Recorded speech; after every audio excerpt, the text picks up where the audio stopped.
જેવો શિયાળો નજીક આવે છે કે તરત જ લોકો સ્વસ્થ રહેવા વસાણાનો ઉપયોગ કરવાનું શરૂ કરી દે છે.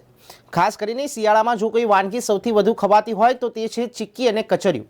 જી હા, આજે ન્યૂઝ ફોર ઇન્ડિયાની ટીમે ચીક્કી અને કચરિયું બનાવતા એક ગૃહ ઉદ્યોગની મુલાકાત લીધી અને જાણ્યું કે શિયાળામાં વળત આપતું કચરિયું કેવી રીતે બને છે.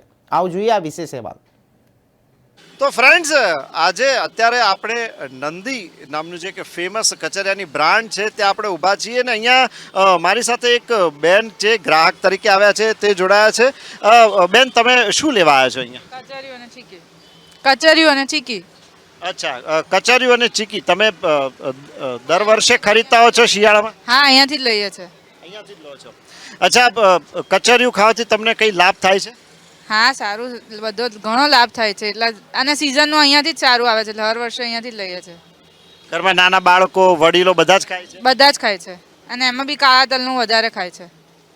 બિલકુલ. તો આપણે જોયું કે જે બેન હતા તેમણે કીધું, ગૃહિણી છે, અને તેમણે બહુ સરસ વાત કરી કે ઘરે અમે બધા કચરિયું ખાઈએ છીએ, બાળકો છે, વડીલો છે, બધાને કચરિયું ઘણું જ ગમતું હોય છે અને દર વર્ષે શિયાળાની શરૂઆત થાય એટલે આ બેન કચરિયું ખરીદવા આવતા જ હોય છે.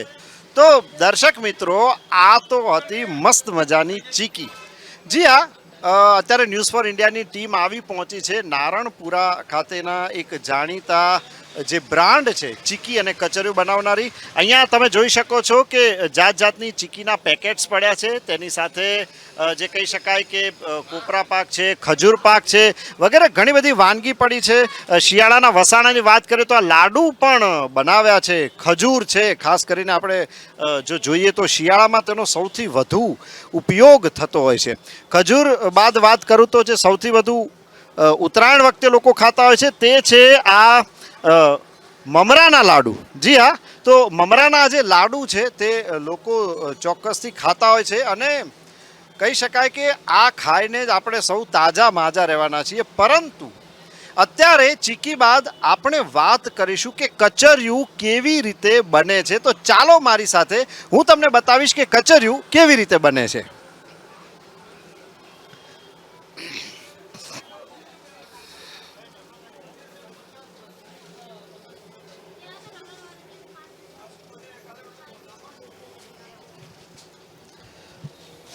તો આપણે જોયું કે અહીંયા આ રીતે આખી એક પ્રોસેસ ચાલી રહી છે અને આ પ્રોસેસ છે એમાં કેવી રીતે કચરિયાની આખી પ્રોસેસ થતી હોય છે, તેનું રો મટીરિયલ શું હોય છે અને ખાસ કરીને જો તેની વાત કરીએ તો તેની પ્રોસેસ કેવી રીતે થતી હોય છે, તે કેવી રીતે બને છે. કારણ કે શિયાળામાં કચરિયું ખૂબ જ ઉપયોગી છે તે તો આપણે સૌ જાણીએ છીએ, પરંતુ કચરિયું બનાવવાની જે પદ્ધતિ છે તેના વિશે આજે આપણે ખાસ વાત કરવાની છે. ને અહીંયા મારી સાથે આ જે નંદી જે છે આખી company food product, Nandi food પ્રોડક્ટની જે કંપની છે તેના જે ઓનર છે રાજુભાઈ આપણી સાથે જોડાઈ ગયા છે.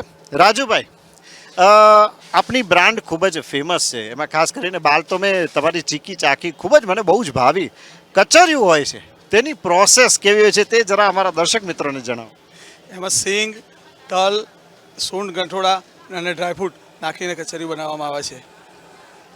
અચ્છા, આ કચરિયું ખાવાથી શું ફાયદો થતો હોય છે? કારણ કે લોકો શિયાળામાં તલનો ને સૂંઠ ગંઠોડાવાળી વસ્તુનો વધારે ઉપયોગ કરતા હોય છે, શું કહેવું છે તમારું? તલ ને સૂંઠ ગંઠોડા ખાવાથી હેલ્થ માટે, શરીર માટે, શરદી એના માટે સારું રહે શિયાળામાં. અચ્છા રાજુભાઈ, કેટલા વર્ષથી આપની આ જે પ્રોડક્ટ છે તે માર્કેટમાં છે નંદીના નામથી, કે જેમાં ખાસ કરીને વાત કરીએ તો ચીકી અને કચરિયું સૌથી વધુ ફેમસ છે? છેલ્લા 25 વર્ષથી અહીંયા જાતે પ્રોડક્શન કરીએ છીએ, મેન્યુફેક્ચર કરીને માર્કેટિંગ અહીંયાથી જ કરીએ છીએ. તો આખા અમદાવાદમાં જાય છે, આખા ગુજરાતમાં જે તમારો માલ ક્યાં ક્યાં જાય છે? આખા ગુજરાતની અંદર. હવે રાજુભાઈ, મારે તો ખાસ મારા દર્શક મિત્રોને જણાવવું છે કે કચરિયાની પ્રોસેસ કેવી રીતે થતી હોય છે. તમે અમને સ્ટેપ બાય સ્ટેપ સમજાવો કે કચરિયું કેવી રીતે થતું હોય છે. તલ ક્યાંથી મગાવો છો, ક્યાં હોય છે, કાળા તલ, સફેદ તલ, આ બધાનું શું મહત્વ છે ને તેનાથી કચરિયું કેવી રીતે બને છે તે તમે અમને સમજાવો. કાળા તલ, સફેદ તલ બંને અમરેલીથી તલ લાવીએ છીએ. ગોળ કોલ્હાપુરથી આવે છે. એને બંનેને પીસીને પ્રોસેસ કરી સૂંઠ દેશી સૂંઠ નાખી અને એનું પ્રોડક્શન કરી અને બનાવી આપશે.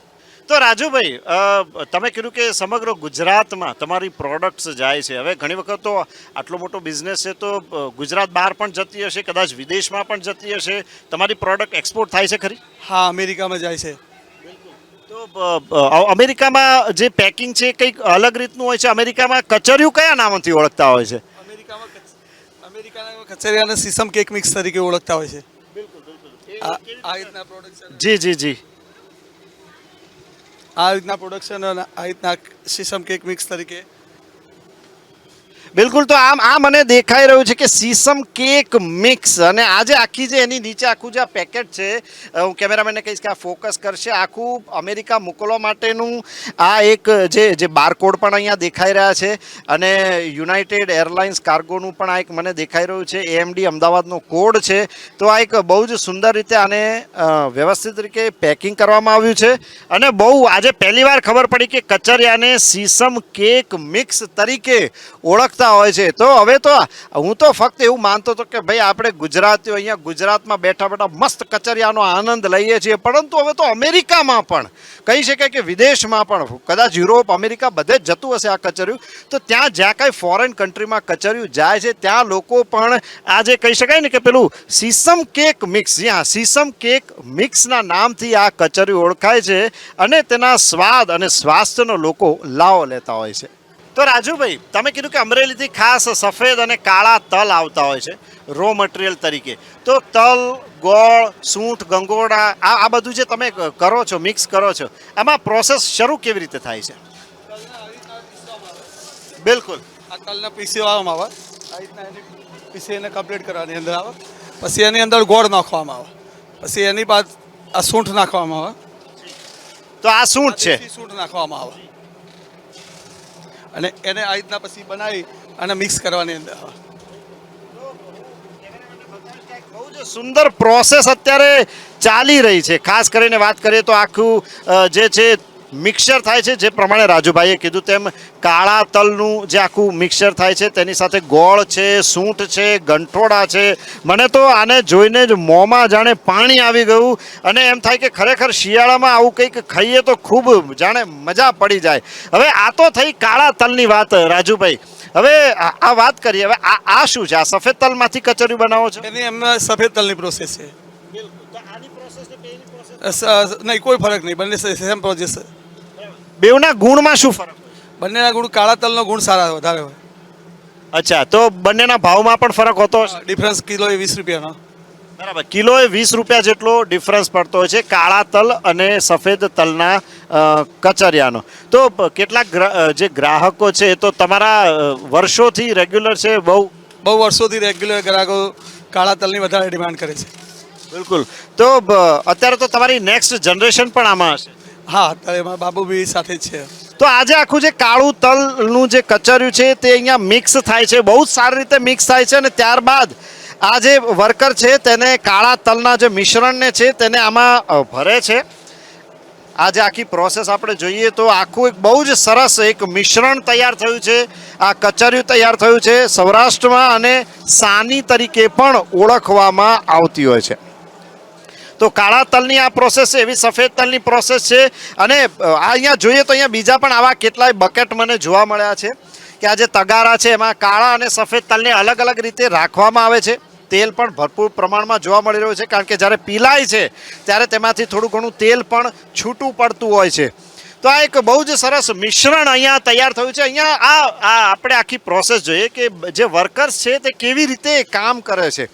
તો અહીંયા આપણે જોયું માસી જે છે અને આ બેન જે બંને બેઠા છે, આ રીતે આખા જે સફેદ તલ હોય છે તેને લે છે, અને આશરે એ લોકો જે છે તે એમાં ભરી દેતા હોય છે.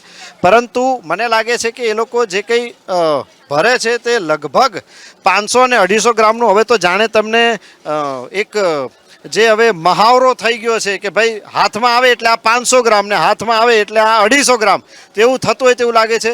આ બેનની બાજુમાં જે બેન છે તે જોખે છે.